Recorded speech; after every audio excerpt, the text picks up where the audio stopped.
sekali saya punya preference adalah tengok Google review. Wow, So, penting ya. Throw your hands up if you with it, drop it.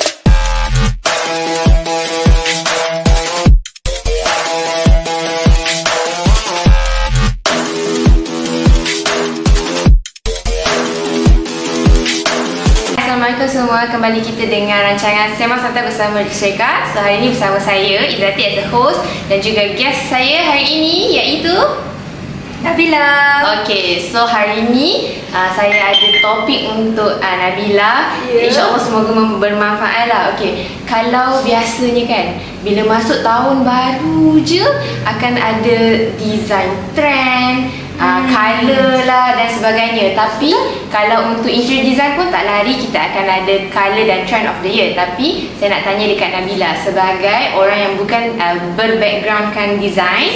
So apa yang Nabila faham macam sesebuah untuk interior design, apa yang Nabila faham macam design konsep ni, color ni, macam mana peranan yang affect pada you sebagai seorang yang bukan designer? Oh, so peranan color tu sendiri. Color, konsep, macam mana makes you pilih design, color? Oh, in terms of like personal preference, Okay. it depends lah. Like for me personally, I prefer like minimalist yang minimalist lah kot. Like Minimalist. sangat simple tapi memang earth tone color. Sebab like for me myself, saya suka jenis yang simple dan always like macam nak look clean. Okay. So minimalist yang saya faham, dia macam yang saya belajar daripada even team ID sendiri.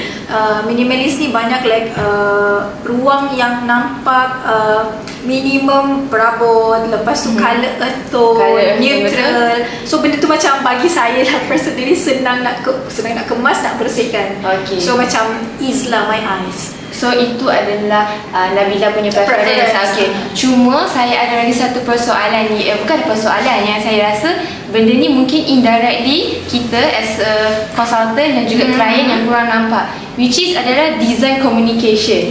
Mungkin itu yang kita nak tanya tu tadi dengan Nabila kan, sebab kalau mungkin kita as a designer kita agak dapat catch up dengan vocab tu. So betul tak a good communication, a good design sama dengan a good communication juga. Sebab mungkin minimalis pada seorang designer sebab tu macam mana kita nak communicate, macam mana kadang-kadang persoalan, macam mana kita as a consultant boleh tanya kepada you, sebab kita tak dapat capture as a non-designer kan. Macam mana kita nak dapat capture you punya design preference tu kan. Sebab tu lah kita nanti sometimes kita bagi contoh gambar, kita bagi contoh color. Betul setuju.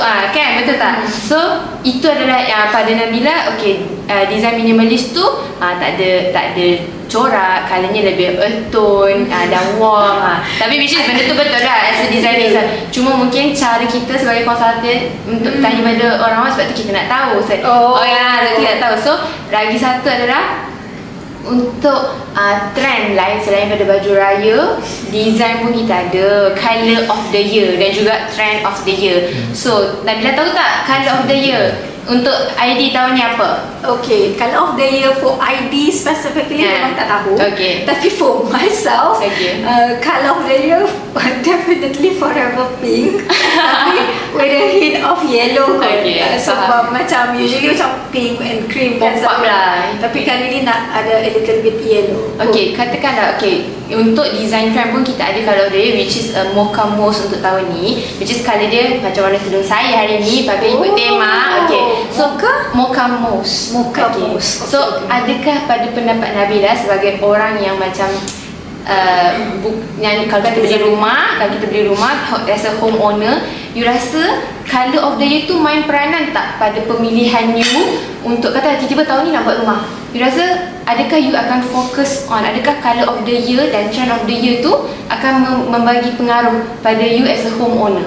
Oh, sebagai seorang homeowner yang tak ada background ID, so usually mungkin takkan mempengaruhi. Tapi in terms of if saya tahu warna tu according to my preference, saya akan macam follow lah. Macam tadi mocha mauve, so macam this colour is like kind of like earth tone something, so macam mungkin still kalau fit in dengan still you punya fit into preference lah. my preference lah, so saya akan follow. Tapi kalau untuk Nabila sendiri, adakah home trend ataupun conceptual trend tu dia akan bagi efek pada you punya perception? Macam kan contoh lah, orang kata trend Scandi, trend Muji, Japandi. Adakah macam trend kata dah tahun ni trend of day adalah luxury, adakah you akan affected? Kalau you yang baru ada rumah yang nak survey, adakah itu semua akan diambil kira? Saya rasa semua benda tu akan diambil kira sebab yelah kita nak tengok sometimes kita punya preference mungkin outdated to be honest. So kita nak tengok jugalah trend nowadays, adakah benda tu quite functional and according to the, macam ngam to the economy nowadays. Sebab sometimes mungkin tahun ni let's say lah the trend is like macam Muji style, so mungkin benda tu fit into my budget ke, so it's okay to ambil kira lah semua trend-trend ni. Maksudnya you still keep up with the trend, tapi trend nombor satu, tapi kita akan tengok you punya preference as a homeowner, adakah kena dah masuk. Tak semestinya orang jual apa, I mean trend tu jual apa, kita beli je kan. As a homeowner sendiri pun kita kena buat homework lah kan. Cari kata minggu lepas buat homework. Tapi selain daripada tu juga kan, setelah you dah buat proses, ada homework, ada colour, tengok trend, selain daripada tu pemilihan ID atau any contractor yang you nak pilih, apa benda pertama yang you akan take into consideration? Nak pilih ID yang mana ni? Apa yang kita akan buat sebenarnya? Macam pemilihan ID, adakah a good portfolio company sahaja akan memberi impact pada pemilihan ID tu? Ya, I think a good portfolio tu mempengaruhi jugalah.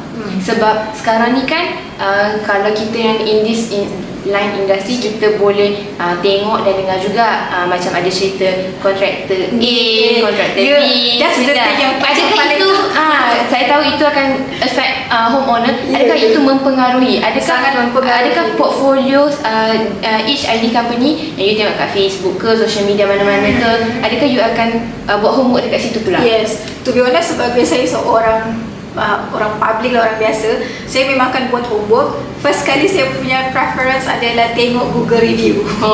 So penting ya. So tolong tinggalkan a good Google review dekat Alex Reka nanti. So usually memang first thing first saya tengok Google review. Kalau dia macam 4.9 ke atas, it should be okay lah.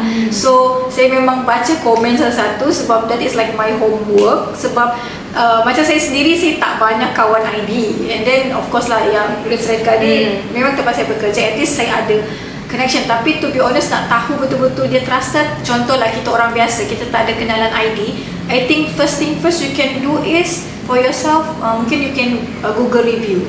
So kalau dia banyak komen and then feedback pun, why not you can try lah. Even though sometimes pun small ID business kan, dia baru nak ni, baru mungkin Google review dia baru satu, I think it's okay to like just macam pergi survey dulu. Tapi I think good Google review punya feedback tu it's help me lah personally. Sebab saya memang not only ID, benda-benda apa pun saya tengok Google review. Betul lah. Sebab kalau kita beli barang dekat Korea mana-mana pun, kita pun baca komen. Betul tak? Macam nak tahu. So macam tu juga macam mana good Google review membantu serta-serta ID company.